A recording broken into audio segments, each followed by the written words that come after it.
If you use Google Maps, get ready to see a big change. So the tech giant says he will be renaming the Gulf of Mexico to the Gulf of America for users in the U.S. All right, but as Fox 5's Kendall Green explains, it's more complicated than it seems.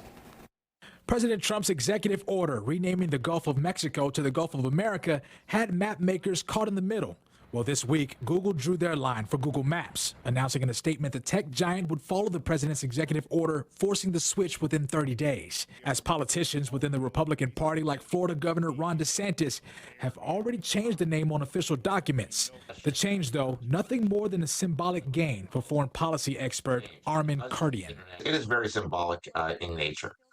Is it going to change anything substantively? No, except for the fact that folks who actually print maps or are involved in geocartography. It's believed Google may have faced consequences had they rejected the change, following a similar instance with the company and the government of Iran back in 2012 when they faced legal threats. It's the same thing, Persian Gulf, Arabian Gulf, that we've seen also in the past. And this kind of thing continues on forward. We've even seen country name changes that are not internationally recognized. For example, internationally, Taiwan is only recognized as an independent nation by a handful of countries that don't include the U.S. The president of Mexico, of course, maintains her stance on the name and expects world leaders to side with her. Meanwhile, Google will also change the continent's tallest mountain, Denali, back to Mount McKinley, after former President Obama changed the name to Denali in 2015.